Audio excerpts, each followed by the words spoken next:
Hello, America. I'm Mark Levin, and this is Life, Liberty, and Levin Saturday. Welcome to the program. I want to address Iran and Fauci. What does one have to do with the other? Absolutely nothing. But they're two topics I think deserve attention. First, I want to talk about Iran. Now, we've been talking about Iran for over 6 months, really for 18 months, if you think about it. But it's very important.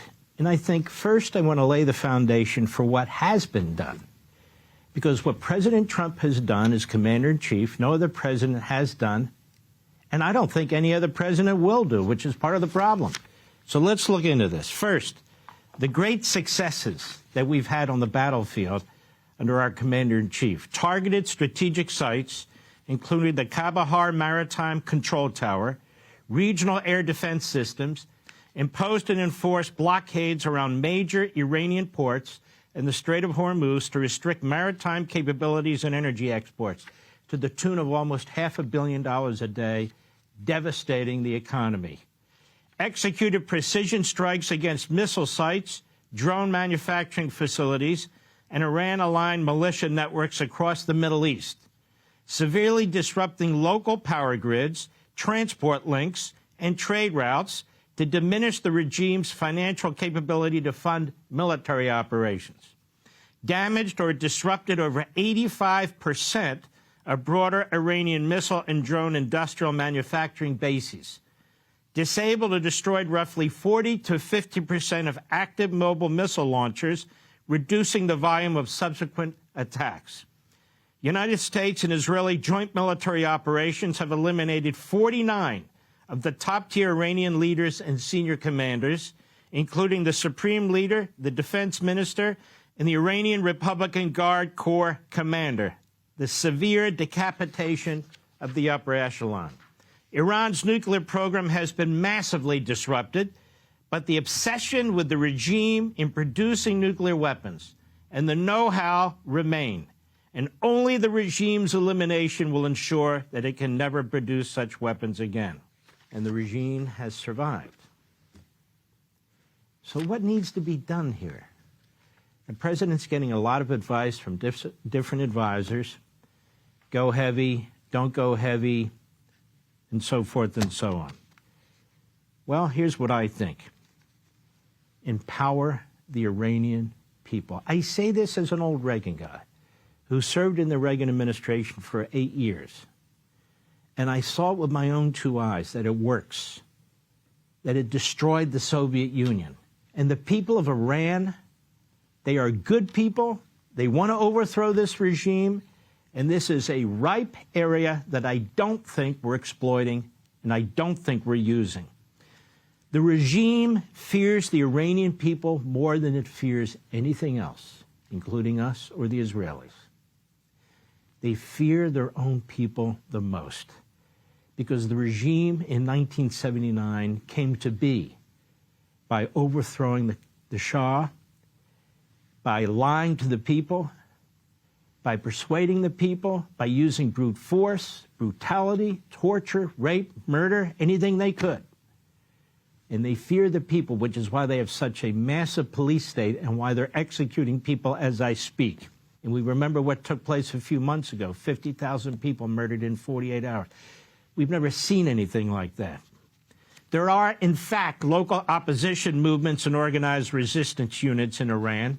Our CIA knows about it. The Mossad knows about it. We should provide training, communication tools, and tactical air support.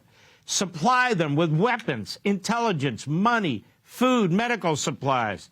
We should take a page from the Reagan doctrine, peace through strength, and pass CIA playbooks. Surely the CIA director knows that the playbooks are there at the CIA. Dust them off. Of course it's a different situation, but it's not more complicated. I would argue taking out the Soviet Union was more complicated. Intensify financial and economic pressure so the regime can no longer fund the internal security forces, including the IRGC and regular military forces. We've done a good job. Tighten it up. Keep it up. Keep up asset freezes. Continue the Strait blockade to cut off the regime's oil and gas revenues. Continue targeting top clerical and military commanders. disrupt continuity, create a power vacuum. That's what's needed. Continue hitting ballistic missile and drone factories to destroy as much of its offensive military capability as possible, helping to protect, for example, the Arab oil infrastructure. And I know they're lobbying the White House. There have been reports on this. They're concerned about a wider war because they're concerned about the oil infrastructure, a worldwide depression, and so forth and so on. It won't happen. It won't happen. But take out all the offensive abilities they have, and I think that's what the president is doing as a matter of fact. Target government buildings. Target the IRGC and regular Army facilities. More on the communication centers. Hit their banks. Hit their financial centers. If we want victory, and we want to get this over with, this is the only way to do it. And reconsider our aversion to hitting their oil production and refining facilities and infrastructure. The fact is, this is the surest way to cripple the regime. Don't worry about rebuilding the infrastructure. There are multiple ways to do that after the war, with a mini Marshall program or investment from private sector and so forth and so on. There are ways to deal with it. Do not worry about that right now. The focus and the concern should be victory. Victory brings many opportunities and possibilities. Diplomatically, no ceasefire for at least 30 days and perhaps longer. No negotiating for at least 30 days and perhaps longer. We need to meet our objectives first on the battlefield, financially, militarily, and every other way. The enemy is dragging out this campaign. It is watching the election calendar more closely than the rest of us. It is watching the gas prices more closely than the rest of us. It hears the Democrats. It hears our media. It hears the isolationists, and it gets power from them, energy from them. And in the end, none of it matters. The American people will support a real victory. Focus. Destroy the regime. The regime will not negotiate in good faith, as we've seen not only in the last 6 months, but the last 47 years. How many more examples do we need? What's it going to take to prove this point? And any deal that is reached will be violated either immediately or over time. Again, the point is they will not adhere to any deal. If there's evidence to the contrary, let's see it. Let's see any evidence that they will adhere to any deal. I can provide reams of evidence that it will not. We should rethink whether sidelining Israel is a wise decision. I don't think it is. If our objective is to defeat the enemy, it is not a wise decision. I assume, but do not pretend to know, that Israel's intel services and ours are still working together. And at the beginning of this military operation, Israel was a critical ally fighting alongside our armed forces, and the devastating effect against our enemy. So what's changed? The question is whether the cost of unilateral action, without the most powerful ally in the region beside us as before, likely in part due to pressure from the Arabs, was that a wise decision? Israel's aircraft sitting in their hangars and their weapons on hold? No doubt the Arab countries want to protect their own oil production, as I mentioned. The best way to do that is to crush the Iranian regime's offensive capabilities as powerfully, as quickly, and as completely as possible. Put them on defense. Make them defend Karg Island, which I'll get to in a minute. But to do what I'm saying requires assistance from the Israeli military. I noticed that we are working with the Saudi Air Force, their attacks on Yemen and the Houthis. Now, to return briefly to the issue of destroying Iran's oil production infrastructure, which is the surest way to defeat the regime, Karg Island is the key. K-H-A-R-G for the whole world. Karg Island is the key. It handles roughly 85 to 90% of Iran's crude oil exports, serving as the primary economic lifeline for shipments primarily bound for China. Is China the reason we won't do this? What exactly is the reason we won't do this? Kharg Island is the heart of Iran's economy, and I would argue to the regime's survival.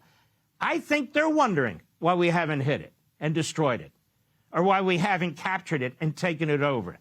The fact is that few times in our history of military conflict has an enemy been so reliant on a single resource sticking out there for us to deal with, in this case oil and Kharg Island, so vulnerable to a targeted military attack that is a single location serving as the lifeline for the regime and its sustenance.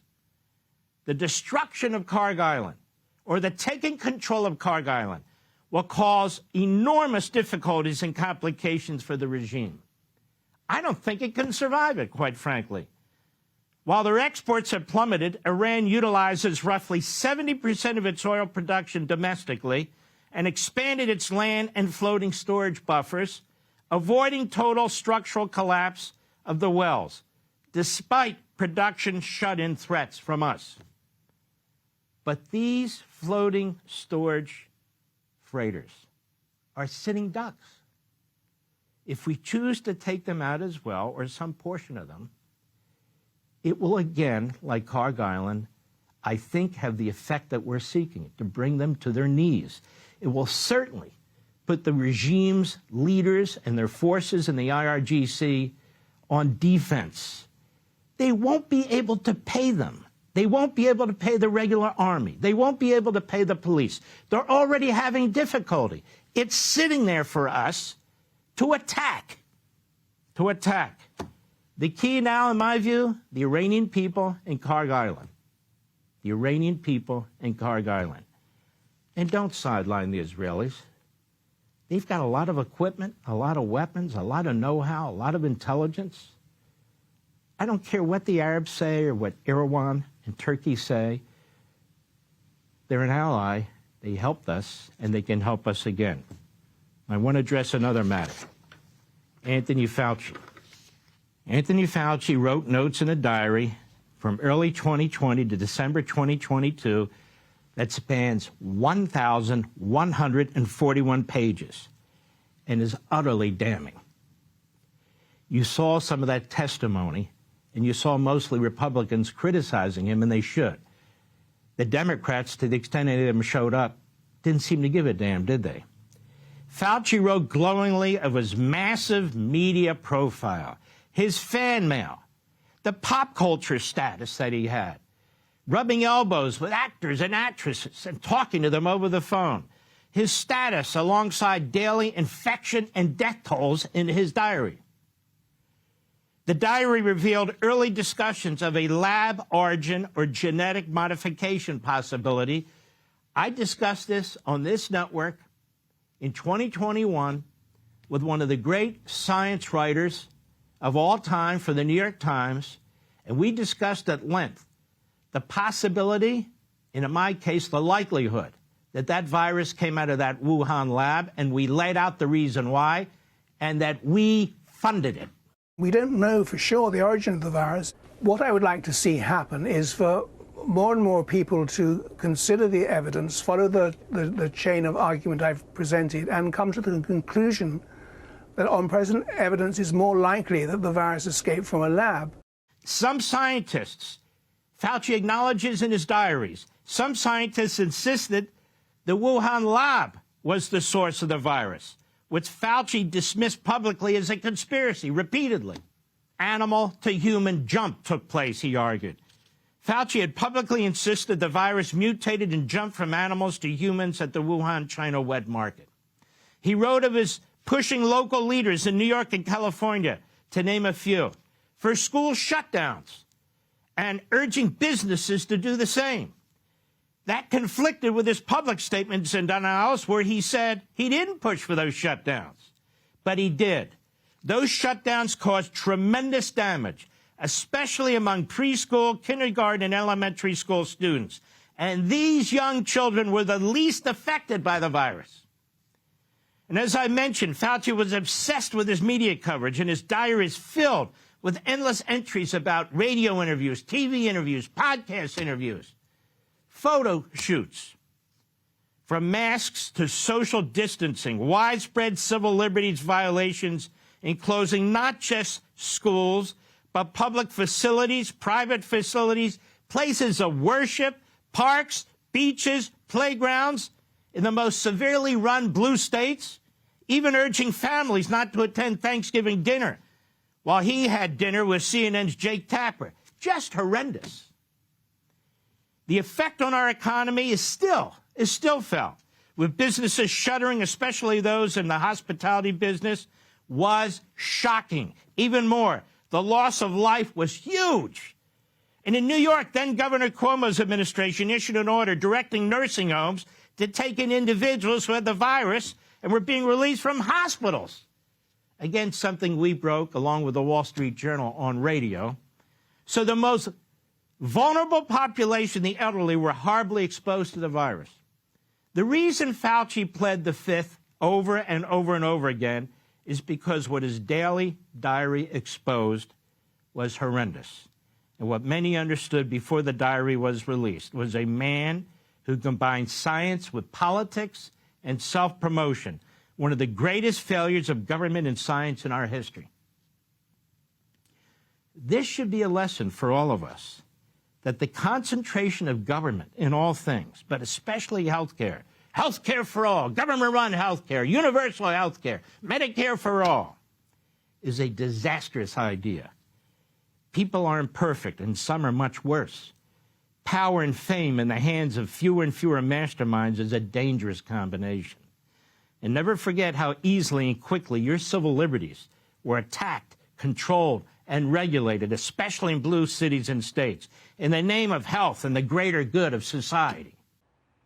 Be sure to like and subscribe for all the Fox News latest on YouTube and catch full shows streaming now on Fox One.